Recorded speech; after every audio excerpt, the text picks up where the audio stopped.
Bismillahirrahmanirrahim. Assalamualaikum warahmatullahi wabarakatuh.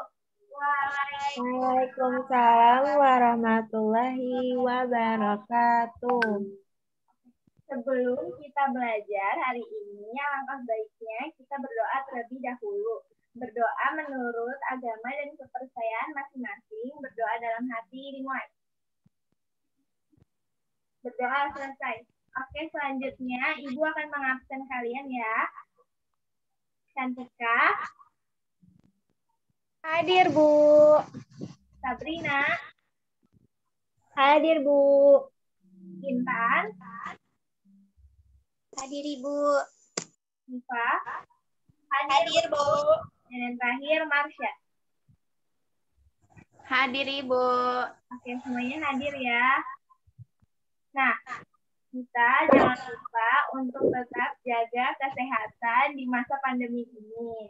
Oke, selanjutnya Ibu pengen kalian untuk tepuk semangat terlebih dahulu, oke? 1, 2, 3. Tepuk semangat. Semangat.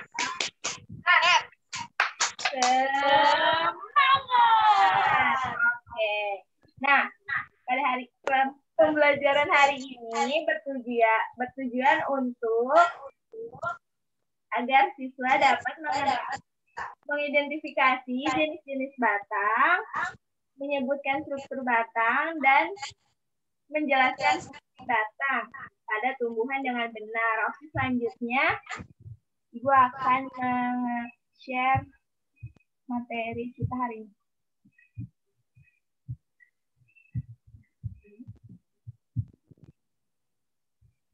Digedein nggak sih? Sudah muncul belum? Dah. Dah.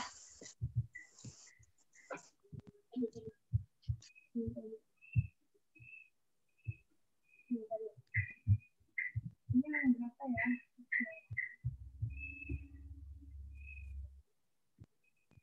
Ibu sebelumnya ingin bertanya, apakah kalian pernah mengamati sebuah bagian batang pada tumbuhan? Dah. Kemudian, tahukah kalian bagian apa saja yang tersusun pada batang tumbuhan? Ya. Apakah kalian juga tahu struktur dan fungsinya? Nggak tahu. Nggak tahu, Bu. Oke. Ibu di sini akan menjelaskan ya. Ada yang tahu batang itu apa? Coba. Ada yang tahu nggak? Nggak, Bu. Enggak, Bu. Oke, Ibu akan menjelaskannya ya. Batang adalah bagian tumbuhan yang berada di atas tanah, tempat tumbuhnya cabang dan ranting. Arah tumbuhnya batang pada tumbuhan ialah menuju sinar matahari. Oke.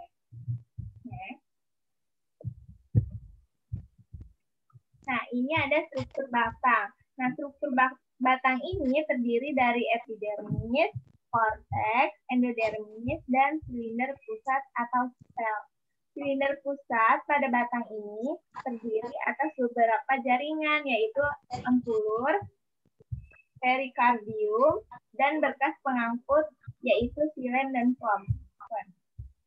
Oke, selanjutnya ada fungsi batang. Nah, fungsi batang yang pertama ini sebagai tempat tumbuh daun, bunga, dan buah. Yang kedua, sebagai jalan untuk mengangkut air dan mineral dari akar. Dan yang ketiga, pada beberapa tumbuhan, biasanya batang ini berfungsi sebagai cadangan makanan. Selanjutnya ada jenis-jenis batang. Jenis-jenis batang yang pertama yaitu ada batang berkayu atau batang mentah. Batang berkayu memiliki kambium. Di sekitar kambium terdapat pembuluh kayu dan pembuluh tapis. Kambium mengalami dua arah pertumbuhan, yaitu ke arah dalam dan ke arah luar. Ke arah dalam, kambium membentuk kayu, sedangkan ke arah luar membentuk kulit. Karena pertumbuhan kambium inilah batang tumbuh. batang tumbuhan bertambah besar. Nah, contohnya pohon jati, mangga, dan jambu. Nah, yang selanjutnya, jenis batang selanjutnya yaitu ada batang rumput. Nah, batang rumput ini memiliki ruas-ruas dan umumnya berongga, mudah patah, dan tumbuhnya tidak sebesar batang berkayu, misalnya batang padi, jagung, dan rumput. Oke, next. Dan yang terakhir, batang yang terakhir yaitu batang basah atau batang lunak. Tumbuhan batang basah memiliki batang yang lunak, berair, dan mudah patah. Contohnya tumbuhan bayam, kangkung, dan pisang. Nah, coba kalian perhatikan struktur batang dikotil dan monokotil. Apakah ada perbedaannya? Ada, Bu. Apa jawabannya? Apa bedanya? Kambium ya, Bu. Iya, betul. Kalau dikotil ini, dikotil itu memiliki kambium, sedangkan monokotil tidak.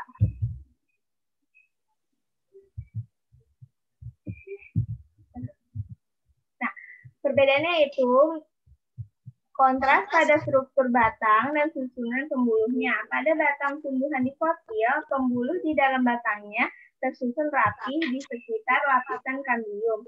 Sedangkan pada batang tumbuhan monokotil, pembuluh ini tersebar di seluruh bagian dalam batang tanpa membentuk lapisan khusus. Nah, batang dikotil ini terdiri dari beberapa lapisan, antara lain epidermis, korteks, pembuluh phloem, kambium pembuluh, pembuluh xilem, empelur. Pada batang tumbuhan dikotil berkayu, lapisan epidermisnya akan terkelupas dan digantikan oleh lapisan yang bernama periderm. Lapisan periderm ini terdiri dari jaringan gabus dan kambium gabus. Seiring dengan membesarnya batang, lapisan terluar periderm akan terkelupas, namun lapisan periderm ini akan terus diperbarui oleh kambium gabus. Oke, selanjutnya ada batang monokotil. Nah, batang tumbuhan monokotil tidak memiliki berbagai lapisan seperti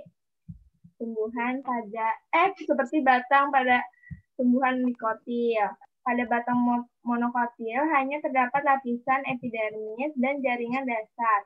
Pembuluh di dalam batang monokotil tersebar di dalam jaringan dasar yang ada di dalam batang.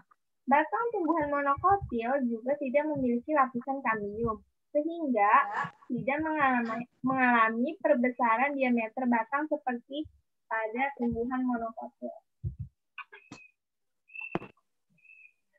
Selanjutnya, batang tumbuhan dikotil dan monokotil adalah dua contoh perbedaan struktur pada jenis tumbuhan yang berbeda. Batang tumbuhan dikotil memiliki lapisan yang terbagi jelas dan memiliki lapisan kambium yang memungkinkan adanya pertumbuhan sekunder.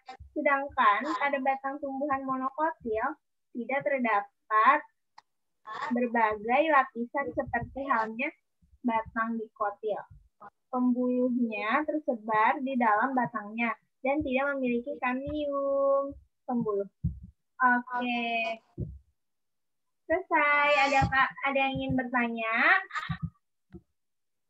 Tidak, Bu. Ya, Bu. Cukup, Bu.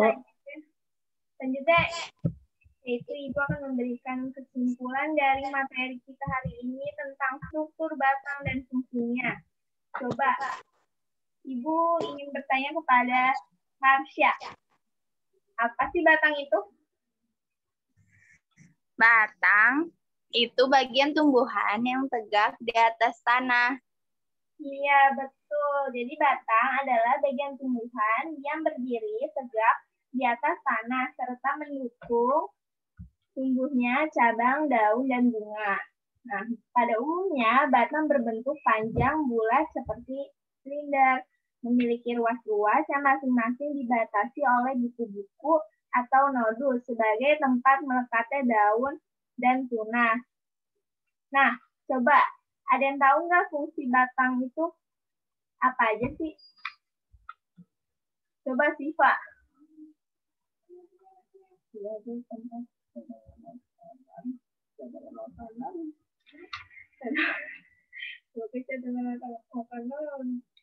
Apa sih Pak? Sebagai tempat cadangan makan itu. Iya, betul.